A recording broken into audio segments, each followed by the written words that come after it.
Et à suivre la réaction des joueurs de l'OM privé de Coupe d'Europe, l'OM se déplace à Toulouse et en Division 2 dans le jour de foot, Bastia-Rennes et Nancy Red Star.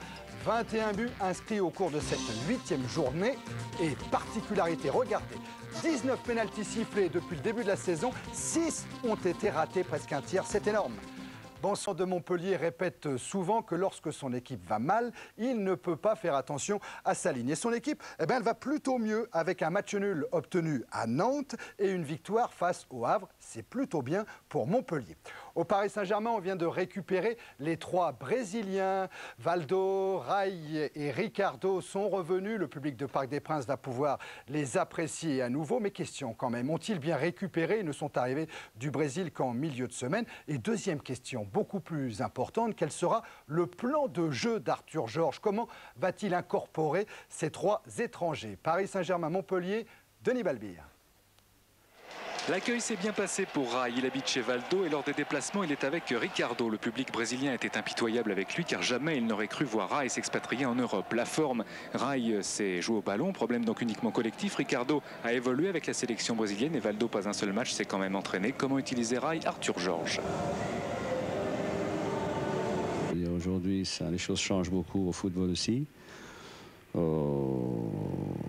va jouer un petit peu partout. Ça veut dire c'est un joueur offensivement qui a la capacité de pouvoir faire la différence. Mais je crois qu'il va aussi s'intégrer avec les autres pour récupérer le ballon, que c'est important pour l'équipe. Je crois qu'il va devenir, à mon avis, de plus en plus, un petit peu comme Valdo, un joueur plus complet. Et j'espère que plus intéressant pour le Paris Saint-Germain. Rai buteur, vous l'avez vu contre Barcelone à Tokyo en Coupe intercontinentale. Là, il s'agit de Montpellier, Comboiré, Gravelaine, Valdo et Rai. Pour encore Valdo, Barabé, Crochette, le Brésilien, penalty, indique M. Sars malgré les protestations de Montpellier. Il est vrai que Barabé fait opposition, difficile de juger. Et c'est David Ginola qui va essayer de transformer son 3e penalty cette saison, de marquer son 6e but. Barabé à la parade.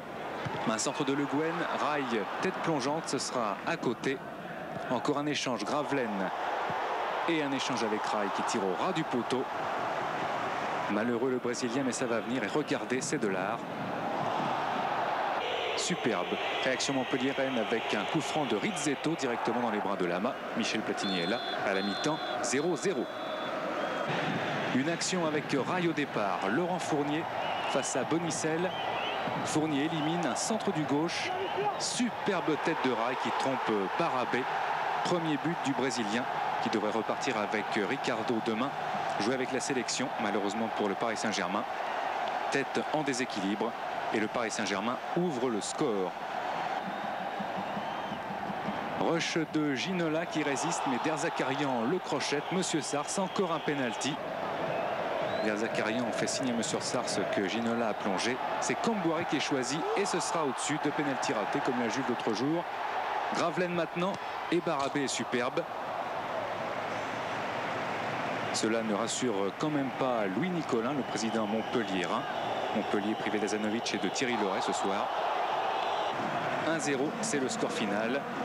En 8 confrontations, le Paris Saint-Germain n'a jamais perdu de points contre les Montpelliérains. 1-0, PSG Montpellier. Michel Platini était dans les tribunes du Parc. Il sera en direct sur 4. Les Brésiliens sont revenus. Ils sont de passage à Paris car ils devront retourner jouer avec le Brésil cette semaine. Et d'entrée, ils prouvent qu'ils sont bien en jambes, les Brésiliens. Et pour cette faute de Barabé que le gardien montpelliérain contestera, eh bien l'arbitre M. Sarr accorde un penalty. Ginola en a déjà marqué 2 cette saison, mais il ne marquera pas celui-là car plongé du bon côté. Le Paris Saint-Germain domine, les gestes des Brésiliens sont somptueux. Du reste, tout à l'heure, dans Pour le plaisir, nous verrons le plus somptueux de ces gestes. Un joli centre de Laurent Fournier sur la tête de Rai, tête piquée. Là, Barabé est battu. C'est le premier but du capitaine de la sélection brésilienne. Sous ces nouvelles couleurs, les têtes piquées, c'est très difficile à capter pour les gardiens, même pour les meilleurs, et Barabé fait partie de cela. 1-0, le Paris Saint-Germain va dominer, se créer de nombreuses occasions, mais longtemps, très longtemps, le score va rester à ce qu'il était à la mi-temps, c'est-à-dire 1-0. Nouvelle attaque parisienne, cette fois-ci c'est Xavier Gravelaine qui était le deuxième attaquant parisien qui est fauché dans la surface. Camboiré tire le pénalty en finesse, mais au-dessus. 0-1 toujours en faveur du Paris Saint-Germain.